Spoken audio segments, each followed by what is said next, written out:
certainement questionner sur la question. Merci Flavie. Merci, au revoir.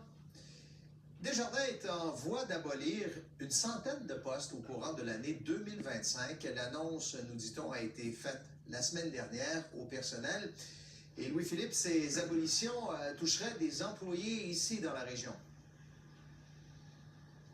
Oui, c'est ce qu'avance le syndicat, la Fédération indépendante des syndicats autonomes, qui indique là, que ça pourrait toucher une vingtaine de postes dans le secteur des assurances et une centaine de postes dans le secteur de la gestion des patrimoines, donc des employés qui sont basés ici, là, chez Desjardins Gestion de patrimoine, sur la rue Clairefontaine à Québec. Alors, cette annonce survient 2 ans après que Desjardins ait acquis certaines entreprises, dont IBC World Source, basée à Toronto et spécialisée en assurance.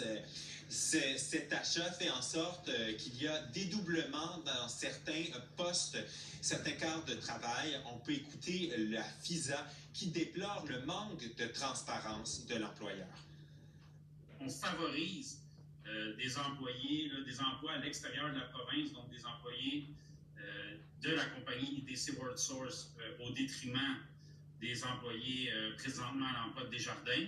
Donc, d'une part, et ensuite de ça, c'est le manque de transparence dans le processus. Ça suscite de l'inquiétude chez nos membres. On souhaiterait être en mesure de leur répondre.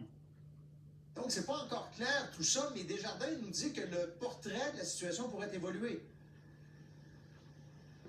Oui, qui souhaitent évoluer, éviter plutôt les abolitions de postes, mais dans ce cas-ci, certainement une centaine de postes pourraient être abolis au cours de la prochaine année. On indique vouloir faire évoluer son modèle et que ces changements ne sont pas des transferts, mais bien des abolitions et qu'à ce stade-ci, nous ne disposons pas des chiffres exacts puisque ces changements entreront en vigueur d'ici 2026, indique Desjardins. Merci Louis-Philippe.